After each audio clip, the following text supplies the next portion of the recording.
Olá, vamos falar sobre esgoto doméstico.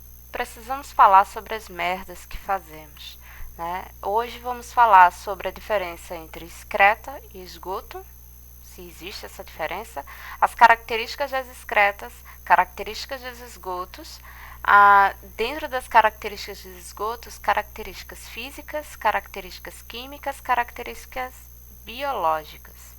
Tá? Por que precisamos estudar isso? Porque mais adiante, para a gente entender a questão do tratamento de esgoto e de coleta, a gente precisa saber o que a gente está tratando. A gente precisa conhecer a composição do esgoto para compreender a questão do tratamento e sua importância, certo? Eu sou a professora Lilian e me desculpem por estar falando tanta merda para vocês. Então, excreta e esgoto. Qual é a diferença? Excreta é composta basicamente de fezes humanas e urinas, enquanto que o esgoto compõe-se essencialmente de água de banho, excreta, tá?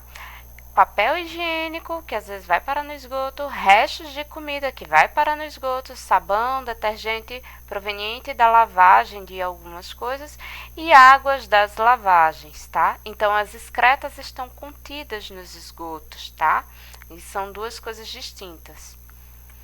Bom, entre as características das excretas, a gente vai falar primeiro da composição das fezes humanas, né? As fezes humanas contêm restos alimentares ou alimentos que não são digeridos no sistema digestório, além de conter carboidratos, lipídios e proteínas, água e sais minerais que não foram absorvidos pelo intestino durante o processo digestório.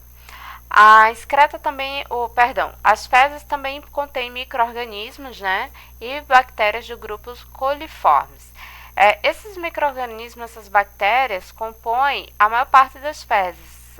Lembrando que as nossas fezes são compostas de cerca de 2/3 de bactérias da flora intestinal. Tá?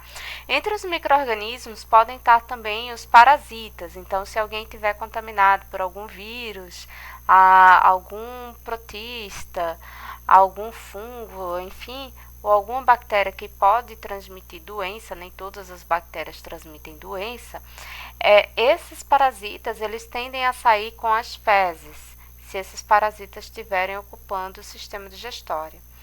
A composição da urina é basicamente feita por ureia, tá? Que é a parte nitrogenada da urina, ureia, água e sais minerais, tá?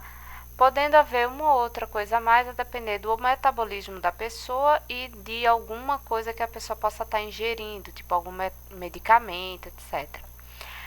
Bom, e o esgoto? Quais as características dos esgotos? Vamos começar pelas características físicas, tá? O esgoto é composto de matéria sólida, sendo que apenas 1% menos de 1% dos esgotos é composto de matéria sólida, ou seja, um percentual bem baixo de matéria sólida no esgoto, enquanto que a demais é composto de líquido, tá? Então, se eu tenho 0,1% de sólidos no esgoto, o restante do material do esgoto é líquido. A temperatura do esgoto, ela costuma ser superior à das águas de abastecimento. E quanto maior a temperatura, maior é a velocidade de decomposição desse esgoto. A temperatura elevada dos esgotos se dá devido à atividade microbiana na decomposição dos esgotos, tá? Odor, aquele cheirinho característico do esgoto que a gente detesta. Esse odor ele é causado pelos gases que são formados no processo de decomposição, tá? Então, tipicamente, normalmente, o esgoto que é fresco, acabou de ser produzido, tem um odor mais por perto do cheiro do mofo, tá? Enquanto que o esgoto mais antigo, o esgoto mais velho, ele tem um cheiro mais de ovo podre, por conta do processo de decomposição. Essas bactérias que atuam no processo de decomposição liberam um gás chamado gás sulfídrico, que tem esse cheiro característico de ovo podre. Dentre as características físicas, nós ainda temos a cor e turbidez, que ajuda a analisar o esgoto, indicam de imediato o estado de decomposição desse esgoto, sendo a cor acidentada típico de um esgoto fresco e a cor preta típica de um esgoto velho, Tá? E ainda temos como características físicas a variação de vazão. Vazão seria o quanto de esgoto vai correr por um determinado período de tempo, né? Em um determinado espaço. Então, a variação da vazão dos efluentes dos esgotos ocorre em função dos costumes dos habitantes. Então, normalmente ela é calculada de acordo com o consumo médio diário de água de um indivíduo, né? Sendo que há uma estimativa de para cada 100 litros de água consumida são lançados cerca de 80 litros de esgoto na rede coletora. Tá? Então, nós falamos aqui de 5 características físicas de esgoto. Seriam elas a matéria sólida, a temperatura, o odor, a cor e a turbidez, e a variação de vazão.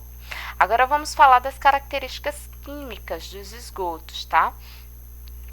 A gente tem duas aqui, que são a matéria inorgânica, tá? O esgoto doméstico, ele contém areia e substâncias minerais dissolvidas, tá? Que a areia, ela é separada no processo de tratamento de esgoto.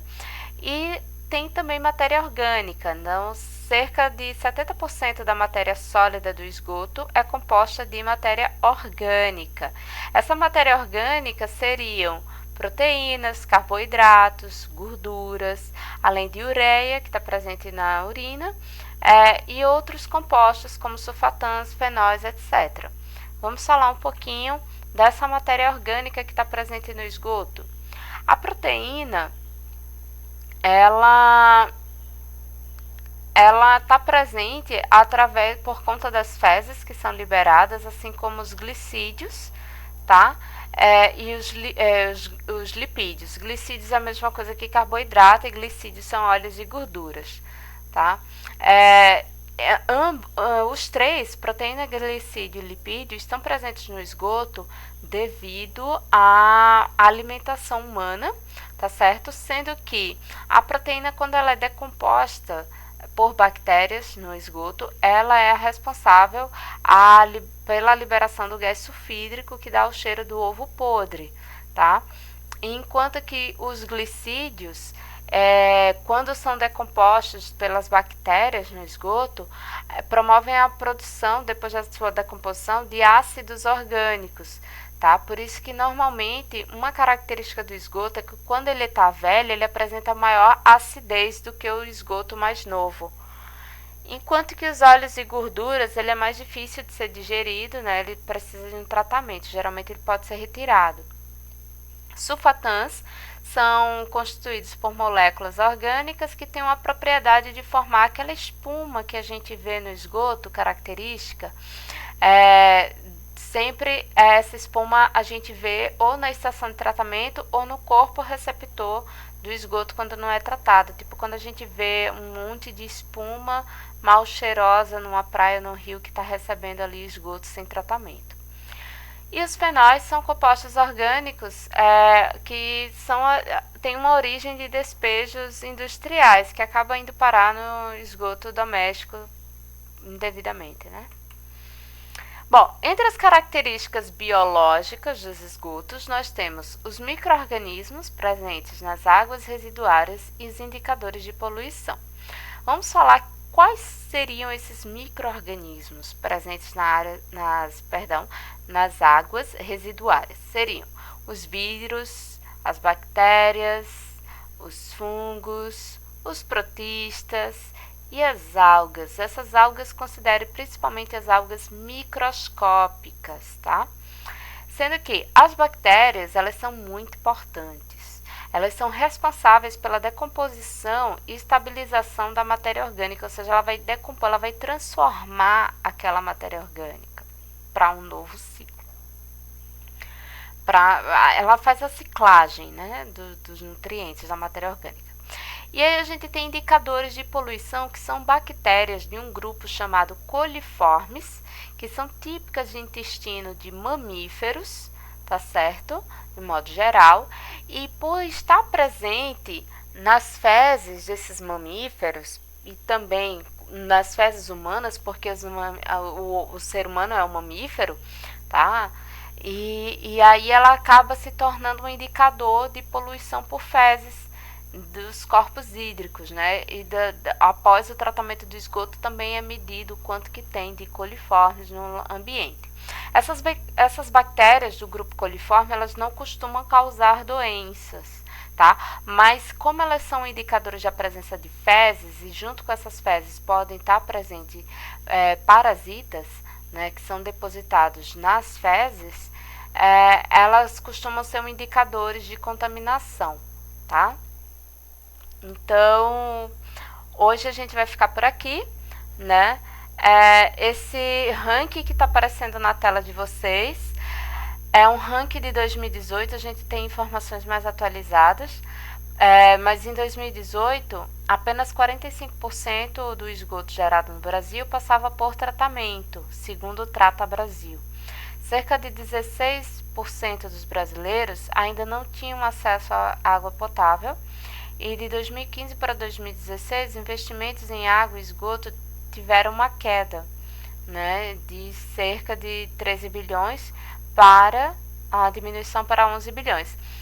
Sendo que esses dados são dados antigos, tá? Se vocês procurarem dados mais recentes, vocês vão ver uma pequena mudança, né? A questão do saneamento tem sido amplamente discutida.